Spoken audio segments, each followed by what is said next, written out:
you have such clarity in who you are, and people have kind of watched you grow up, where there have been times, as you said, where maybe you weren't as sure, and then you had greater certainty, and you've had so many chapters and evolutions.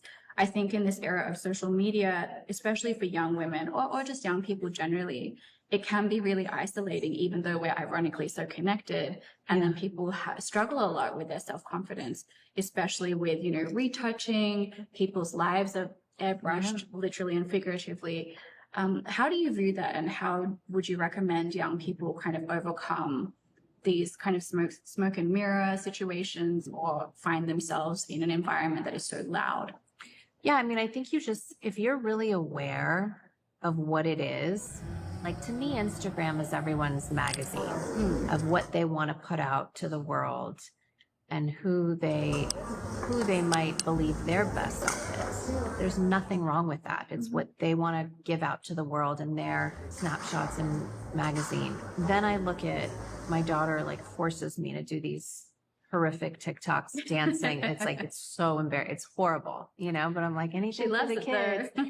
And like that platform, like you'll see, I never have makeup on. I look horrible. Like I'm just being forced by my kids to do these stupid dances, So it's like, as long as you know what it is, I think that you just can never take anything too seriously. So if you're living on Instagram and when I go on, I kind of just have that notion that I assume that everything's their glossiest version of themselves, and whoever's social I'm looking at, it's like their magazine. And then you'll see even if it's stories, you definitely see more of your personality on Instagram stories. So if you're looking at like the social media breakdowns, like you just can't take it too seriously. You just can't get so immersed in a device, no matter what platform it is. Maybe it's a little bit different since I grew up without social media and there were no phones. So I remember what that's like. It's easier to kind of disconnect from it for a minute and then come back to it. I don't know what it would be like, honestly, growing up, like how our kids grow up. And that's why I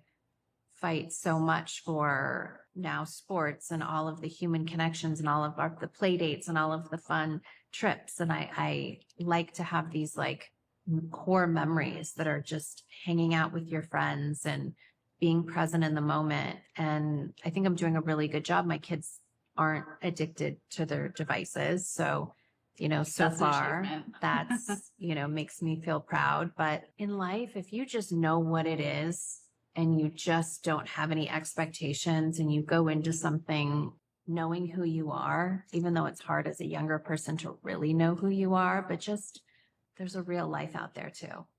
There's like a balance between everything.